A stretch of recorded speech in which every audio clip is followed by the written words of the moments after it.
Assalamualaikum warahmatullahi taala wabarakatuh. Waalaikumsalam warahmatullahi wabarakatuh. Di sini kami dari kelompok 8 akan mempresentasikan hasil kelompok kami, yaitu analisis forensik digital pada studi kasus phishing dan pengambilalihan akun email takeover dengan judul jurnal Forensic Analysis of Phishing Attack Investigative Approach dengan dosen pengampu Ibu Masudah Sabilatul Rizki Eskom Enkom.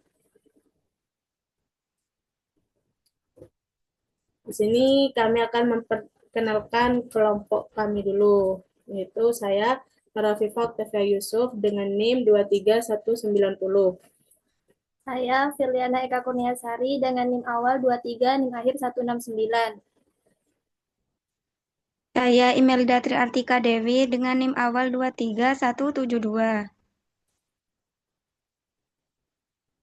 Saya Melati Ulfa Wijaya dengan NIM 23181. Saya Anasa Fitri dengan NIM 23188.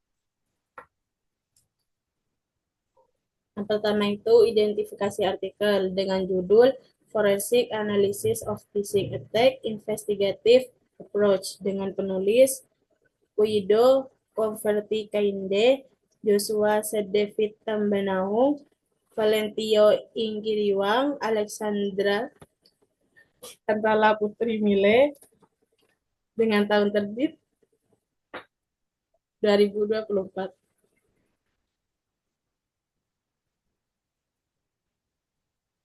Domain TKP pada jurnal ini termasuk dalam kategori serangan phishing. Phishing adalah salah satu bentuk kejahatan siber yang menggunakan teknik social engineering untuk menipu korban agar memberikan informasi sensitif seperti username, password, data rekening, atau informasi pribadi lainnya. Pelaku biasanya menyamar sebagai pihak terpercaya seperti bank atau layanan resmi melalui email, website palsu, atau pesan elektronik. Korban diarahkan untuk mengeklik tautan atau memasukkan data pada halaman login palsu. Website phishing dibuat mirip dengan situs resmi sehingga sulit dibedakan. Data yang dimasukkan korban akan dikirim ke pelaku dan dapat disalahgunakan untuk pencurian akun, transaksi ilegal, atau penyalahgunaan identitas. Berdasarkan analisis dalam jurnal, phishing dapat terjadi melalui beberapa metode utama, antara lain email phishing atau deceptive phishing, yang kedua spear phishing, yang ketiga web phishing, yang keempat business email compromise.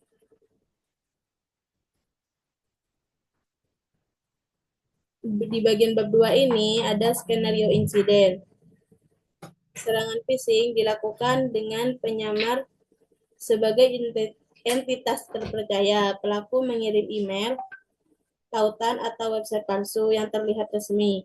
Korban diarahkan ke halaman login palsu dan diminta memasukkan data sensitif seperti username, password, nomor kartu kredit, informasi rekening bank.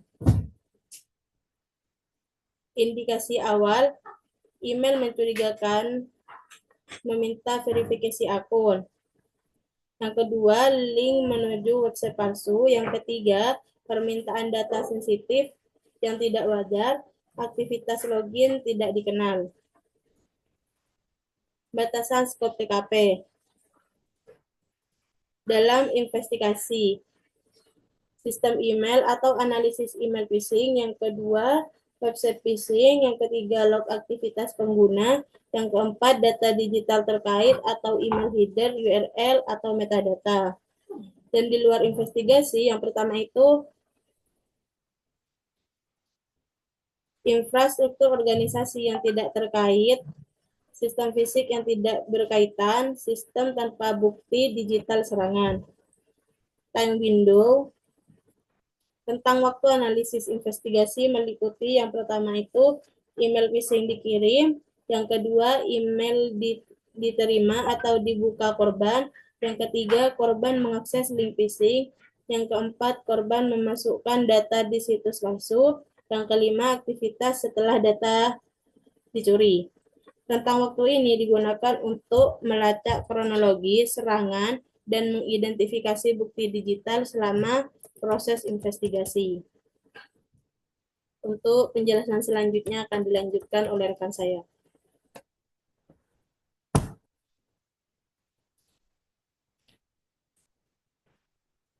Selanjutnya, aset yang terdampak. Di mana analisis aset sangat krusial dalam investigasi forensik untuk menentukan sejauh mana serangan telah menembus pertahanan sistem dan data mana saja yang telah diretas atau dipakai. Aset yang terdampak ini terdiri dari identifikasi aset. Identifikasi aset itu terdiri dari data di mana meliputi informasi sensitif seperti nama pengguna, kata sandi, nomor kartu kredit, detail rekening bank, hingga data pribadi lainnya. Data ini seringkali dijual secara ilegal oleh pelaku untuk keuntungan finansial. Yang kedua, akun atau identitas. Akun layanan perbankan online, media sosial, dan email. Pelaku menggunakan teknik spoofing untuk memasukkan identitas dan menipu korban agar memberikan kredensial mereka. Yang ketiga, perangkat. Meliputi komputer, laptop, atau ponsel korban yang digunakan saat mengakses tautan atau lampiran berbahaya. Perangkat ini bisa menjadi titik masuk bagi malware yang dikirimkan melalui lampiran email. Selanjutnya, layanan. Layanan keuangan perbankan, media sosial, dan layanan SaaS atau web email yang menjadi target industri utama. Selanjutnya, jaringan. Jalur komunikasi yang digunakan terutama jaringan Wi-Fi, publik atau tidak aman yang rentan terhadap serangan man in the middle. Yang terakhir, cloud atau app, di mana platform berbasis awan dan aplikasi media sosial yang sering digunakan oleh berbagai kalangan masyarakat menjadikannya sasaran empuk bagi metode descriptive phishing.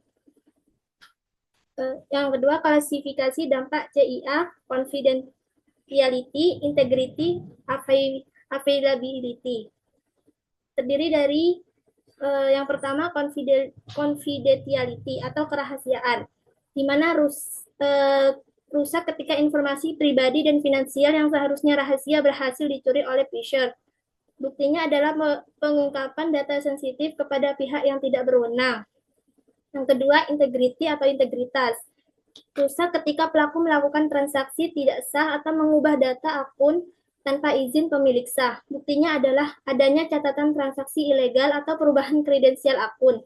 Yang terakhir, availability atau ketersediaan, di mana ketergangguan saat korban kehilangan akses ke akun atau sistem mereka karena kredensialnya telah dikuasai atau diganti oleh pelaku. C. Dampak operasional. Terdiri dari yang pertama, downtime atau kehilangan data, di mana waktu operasional terbuang untuk proses isolasi perangkat, investigasi, pemulihan data dari cadangan, dan penggantian kredensial. Yang kedua, reputasi. Perusahaan yang menjadi korban mengalami penurunan kepercayaan dari konsumen dari mitra bisnis yang berdampak jangka panjang pada kredibilitas layanan online mereka. Yang ketiga, kerugian. Meliputi kehilangan uang secara langsung dari rekening bank, penyalahgunaan kartu kredit, serta biaya yang timbul untuk proses mitigasi dan pemulihan keamanan. Selanjutnya, perbedaan bukti elektronik dan bukti digital. Dalam proses investigasi forensik, memisahkan antara wadah fisik atau bukti elektronik dan isi data di dalamnya atau bukti digital sangat penting. Hal ini bertujuan untuk menjaga keaslian, integritas, dan validitas bukti sehingga dapat diterima sebagai alat bukti yang secara hukum. Penyidik biasanya melakukan prosedur khusus untuk menganalisis salinan data tanpa mengubah bukti asli. Terdiri dari bukti elektronik atau physical atau electronic evidence. Ini merujuk pada perangkat fisik yang digunakan oleh korban atau yang berkaitan dengan insiden serangan. Terdiri dari perangkat korban atau laptop, HP, server. Perangkat utama yang menjadi titik masuk serangan dan harus diisolasi dari jaringan untuk mencegah penyebaran lebih lanjut. Yang kedua, media penyimpanan atau hard drive, atau USB. Investigasi dilakukan pada salinan imaging media ini untuk menjaga integritas bukti asli. Yang terakhir, router, NVR, atau CCTV. Perangkat infrastruktur fisik yang mungkin mencatat jejak aktivitas fisik atau lalu lintas data pada saat serangan terjadi. B. Bukti digital atau digital evidence atau artifak. Ini mengacu pada data yang diekstrak dari bukti elektronik yang berisi jejak aktivitas pelaku. Terdiri dari email header atau body, digunakan untuk mengidentifikasi alamat pengirim asli, server pengirim, serta pola bahasa persuasif, misalnya penggunaan kata free, win, atau tanda seru. Yang kedua, event atau firewall logs, catatan sistem yang menunjukkan aktivitas mencurigakan, koneksi ke alamat IP phisher, atau upaya akses tidak sah. Yang ketiga, URL atau domain, tautan palsu yang sering menggunakan teknik spoofing identitas atau penggantian karakter, seperti mengganti O dengan 0 untuk mengelabui penglihatan korban. Yang keempat, file metadata atau hash, informasi mengenai kapan file lampiran dibuat atau dimodifikasi, serta nilai hash untuk memastikan integritas file selama proses investigasi. Yang terakhir, database atau audit logs, catatan transaksi atau perubahan data yang terjadi dalam aplikasi selama serangan berlangsung. Selanjutnya akan dilanjutkan oleh rekan saya. Pada bab selanjutnya merupakan sumber artifak dan jenis log. Yang pertama ada identifikasi artikel berdasarkan sumber. Artefak digital dapat diperoleh dari beberapa sumber sistem yang berkaitan dengan aktivitas pengguna dan sistem jaringan. Artefak ini digunakan untuk mengetahui bagaimana serangan terjadi, serta aktivitas apa yang dilakukan oleh pelaku yang terdapat dalam jurnal ini diantaranya. Yang pertama ada aktivitas sistem. Aktivitas pengguna merupakan salah satu sumber utama jejak digital dalam sistem komputer. Setiap tindakan yang dilakukan oleh pengguna seperti login ke dalam sistem, membuka aplikasi, mengakses file, atau melakukan perubahan pada data akan tercatat dalam sistem secara otomatis. Dalam konteks investigasi digital forensik, analisis ini terhadap aktivitas pengguna sangat penting karena dapat membantu investigator mengetahui siapa yang menggunakan sistem pada waktu tertentu serta aktivitas apa saja yang dilakukan oleh pengguna tersebut. Informasi ini biasanya dapat ditemukan dari catatan sistem seperti log aktivitas pengguna atau authentication log. Yang kedua ada perubahan data atau file. Selain aktivitas pengguna, perubahan data atau file juga dapat menjadi indikator penting dalam proses investigasi digital forensik. Setiap file dalam sistem komputer memiliki informasi tentang metadata yang dimana mencatat waktu pembuatan, modifikasi, serta waktu akses file. Apabila terjadi perubahan pada file tertentu, investigator dapat menganalisis metadata tersebut untuk mengetahui kapan file tersebut diubah dan kemungkinan aktivitas apa saja yang menyebabkan perubahan tersebut. Hal ini dapat membantu investigator dalam merekonstruksi urutan kejadian yang terjadi dalam sistem. Yang ketiga ada aktivitas aplikasi. Aktivitas aplikasi juga merupakan salah satu sumber jejak digital penting dalam sistem komputer. Setiap aplikasi yang dijalankan pada sistem akan menghasilkan berbagai catatan aktivitas yang tersimpan dalam sistem. Catatan aktivitas ini berupa proses aplikasi yang dijalankan, interaksi aplikasi dengan sistem operasi, maupun aktivitas yang dilakukan oleh aplikasi terhadap data ataupun jaringan. Dalam investigasi forensik, analisis terhadap aktivitas aplikasi dapat membantu investigator untuk mengetahui aplikasi apa saja yang digunakan dalam sistem serta apakah terdapat aplikasi yang digunakan untuk melakukan aktivitas mencurigakan. Kemudian di sini ada jenis log. Dalam artikel ini menjelaskan bahwa sistem komputer yang menyimpan berbagai catatan aktivitas atau log yang bisa digunakan dalam investigasi diantaranya ada mencatat investigasi pengguna, mencatat aktivitas pengguna. Salah satu fungsi log dalam sistem komputer adalah mencatat aktivitas yang dilakukan oleh pengguna. Setiap tindakan yang dilakukan oleh pengguna seperti login ke dalam sistem, membuka aplikasi, mengakses file, ataupun melakukan perubahan data biasanya akan tercatat dalam log sistem. Informasi ini sangat penting dalam investigasi digital forensik karena dapat membantu investigator mengetahui siapa yang menggunakan sistem pada waktu tertentu dan aktivitas apa saja yang dilakukan oleh pengguna tersebut. Dengan menganalisis log aktivitas pengguna, investigator dapat mengidentifikasi apakah aktivitas tersebut merupakan aktivitas normal atau terdapat aktivitas yang mencurigakan. Kemudian di sini ada mencatat aktivitas sistem. Selain aktivitas pengguna, sistem operasi juga mencatat berbagai aktivitas yang terjadi dalam sistem itu sendiri. Aktivitas sistem ini dapat berupa proses yang dijalankan oleh sistem, perubahan konfigurasi sistem, maupun aktivitas yang berkaitan dengan penggunaan sumber daya komputer. Log aktivitas sistem ini dapat membantu investigator memahami bagaimana sistem bekerja pada saat insiden terjadi, serta apakah terdapat perubahan aktivitas yang tidak biasa dalam sistem. Kemudian di sini ada mencatat proses yang terjadi dalam komputer. Log juga mencatat berbagai proses yang berjalan dalam komputer seperti aplikasi yang dijalankan, layanan aktivitas sistem yang aktif, kemudian maupun program berjalan dalam latar belakang.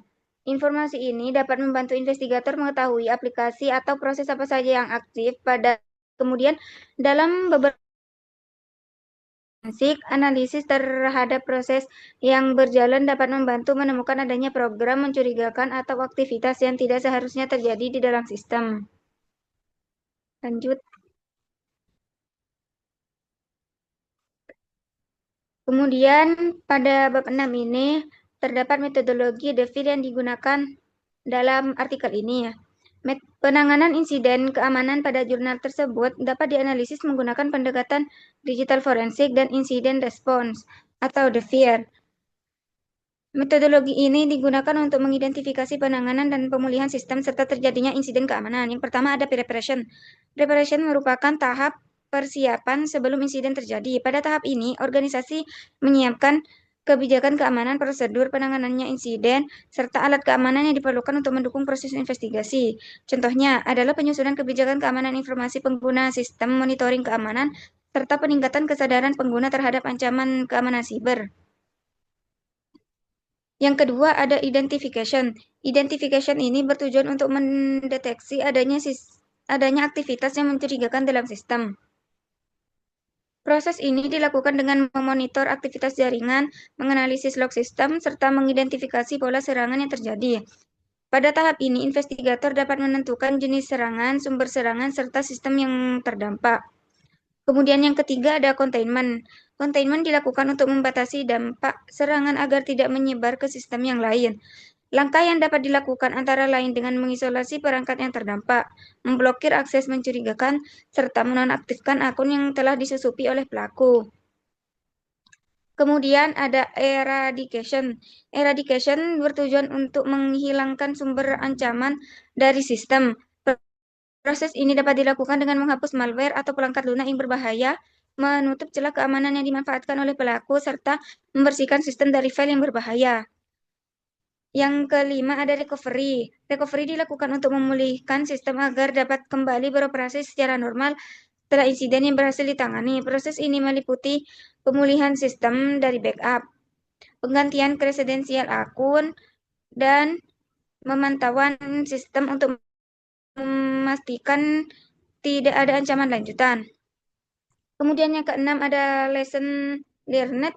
Tahap terakhir adalah melakukan evaluasi terhadap insiden yang telah terjadi. Evaluasi ini bertujuan untuk meningkatkan sistem keamanan serta memperbaiki prosedur penanganan insiden agar kejadian serupa tidak berulang di masa yang akan datang.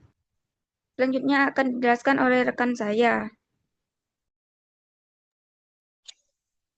Baik, selanjutnya yaitu root cause dan vulnerability exploited. Threat pada kasus ini berasal dari phishing yang melakukan serangan melalui teknik engineering berbasis email dan komunikasi palsu. Pelaku itu menyamar sebagai perwakilan bank Rabobank dan menghubungi korban melalui telepon untuk meminta verifikasi email yang dikirim sebelumnya. Dengan memanfaatkan kepanikan dan kepercayaan korban tersebut, pelaku meminta untuk memberikan informasi sensitif seperti kode keamanan, kredensial akun sehingga dapat mengakses akun korban dan melakukan transaksi ilegal. Nah, jenis-jenis threat yang digunakan itu ada dua. Yang pertama, spear phishing, yaitu serangan yang menargetkan individu tertentu dengan informasi yang tampak benar-benar relevan dengan dirinya. Dalam kasus ini, seorang nasabah layanan online M-Banking Rabobank itu menjadi target serangan spear phishing. Penyerang itu menghubungi korban melalui telepon dan berpura-pura sebagai perwakilan bank untuk meminta verifikasi email yang diterima korban tadi. Terus karena pesan tersebut terlihat seperti berasal dari bank resmi dan ditujukan langsung kepada korban percaya dan akhirnya memberikan informasi sensitif itu kepada pelaku. Terus yang kedua ada social engineering. Pelaku itu menggunakan teknik social engineering, yaitu di mana phisher atau pelaku menipu korban untuk meyakinkan korban bahwa mereka itu berkomunikasi dengan pihak yang sah melalui telepon dengan dalih tertentu. Nah, phisher itu memanfaatkan kepercayaan korban terhadap bank dan menciptakan situasi seolah-olah ada masalah pada akun si korban, sehingga korban merasa, oh perlu ini saya memberikan informasi yang diminta, seperti ya itu kode seperti OTP dan selainnya, sehingga mereka itu dapat melakukan transaksi atau tindakan ilegal lainnya. Kemudian ada vulnerability. Yang pertama, credential leak atau kebocoran kredensial, yang artinya itu celah yang dimanfaatkan dalam kasus ini adalah kebocoran kredensial akun korban. Korban itu memberikan kode keamanan atau informasi sensitif kepada pelaku yang menyamar sebagai pihak bank. Terus informasi itu kemudian digunakan oleh pelaku untuk mengakses akun online M-Banking korban dan melakukan transaksi tanpa sepengetahuan pemilik akun tadi. Terus yang kedua ada kesalahan pengguna atau human vulnerability. Kelemahan pada faktor manusia itu kan tidak dapat dihindari.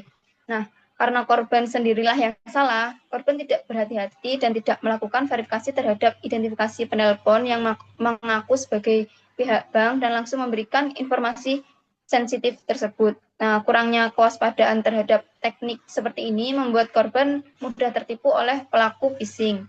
Terus yang ketiga ada weak password practice. Pengguna itu menggunakan kata sandi yang mudah ditebak.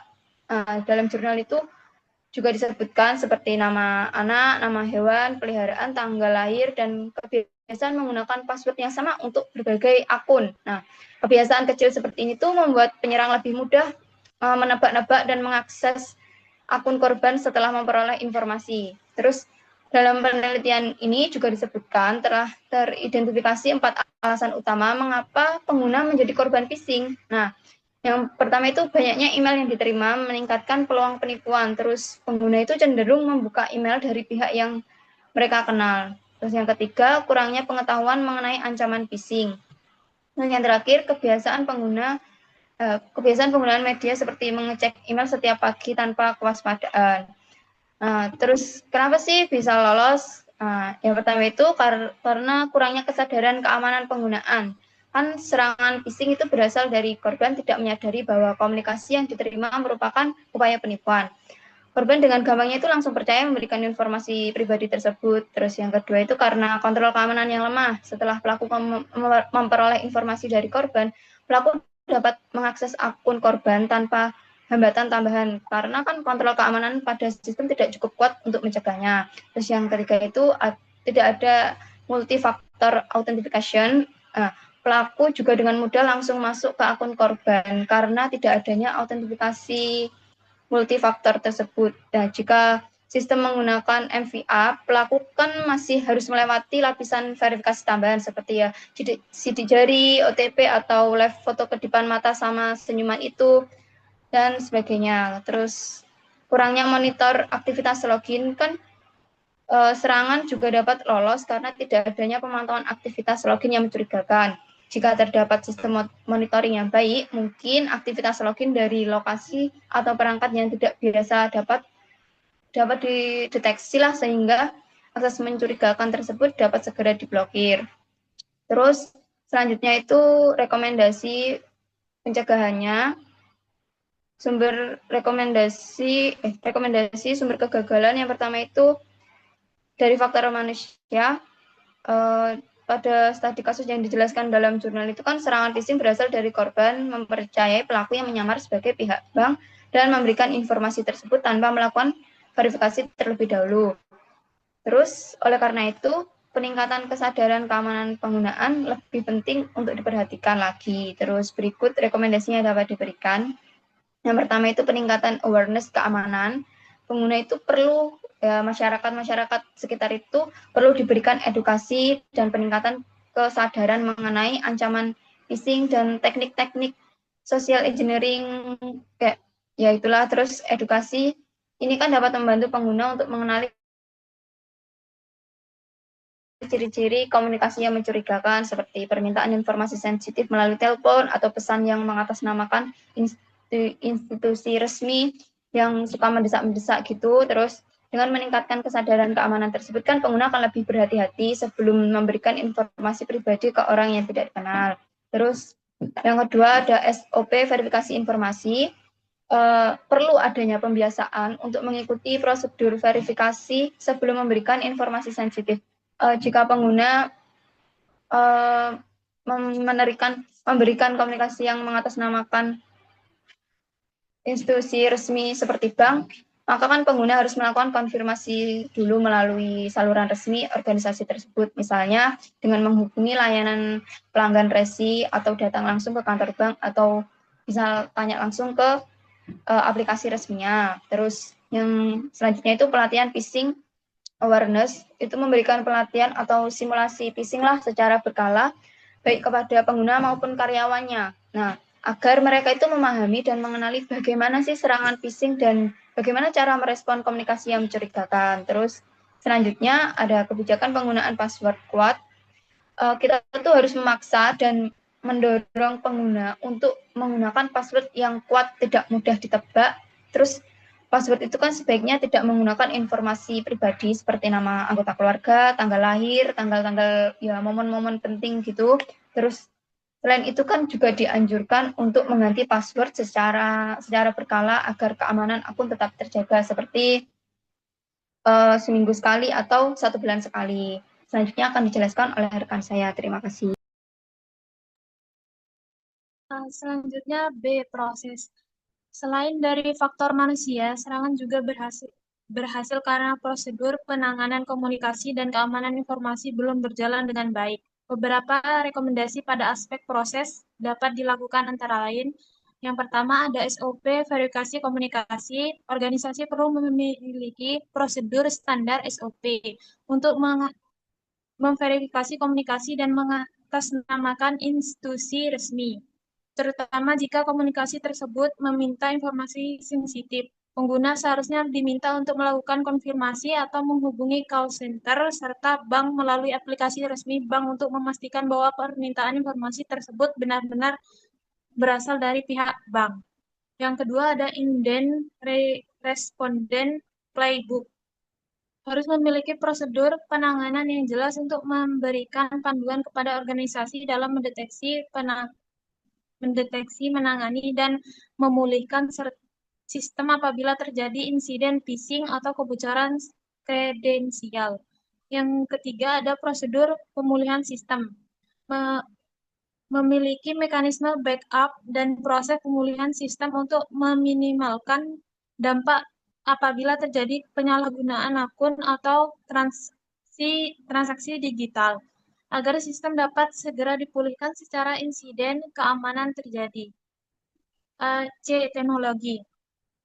Selain faktor manusia dan proses penggunaan dan aspek teknologi juga perlu untuk mencegah penyalahgunaan di proses melalui serangan phishing.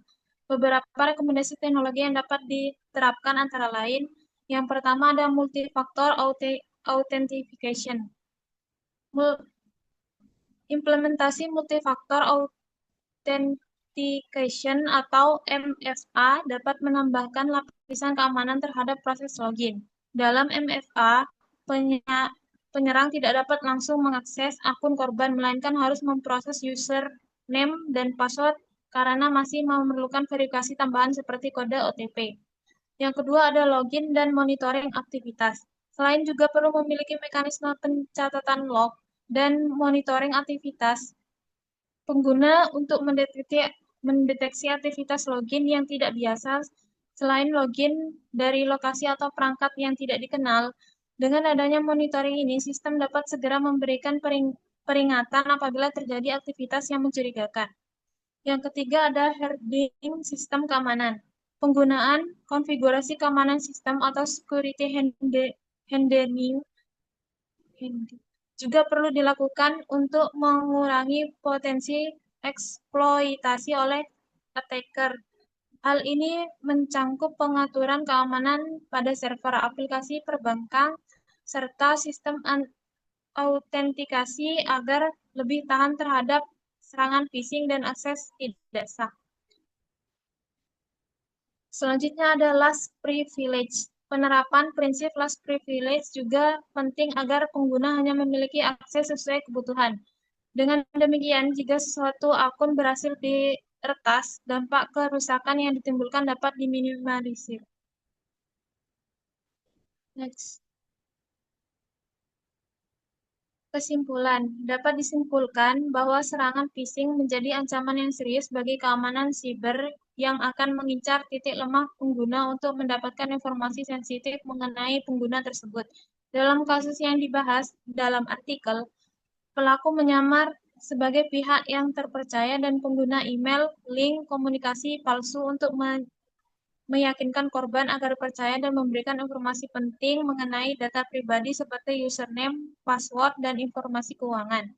Ketika korban memasuki data tersebut pada situs penipuan yang disediakan oleh pelaku, informasi tersebut kemudian dimanfaatkan untuk mengakses akun korban untuk melakukan tindakan yang dapat merugikan.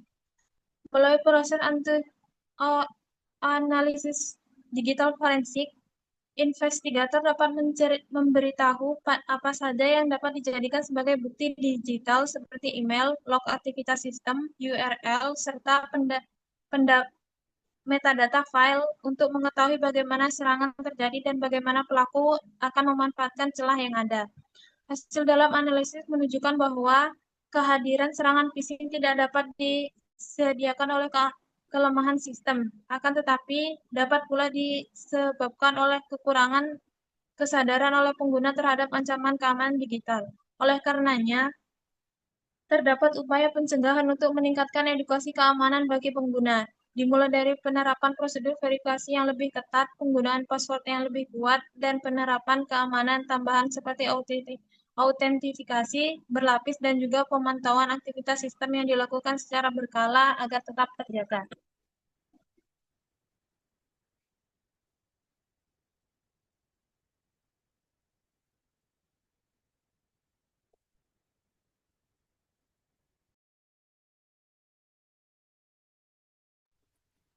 Baik, terima kasih atas presentasi dari kelompok kami. Kurang lebihnya mohon maaf. Saya tutup. Wassalamualaikum warahmatullahi wabarakatuh.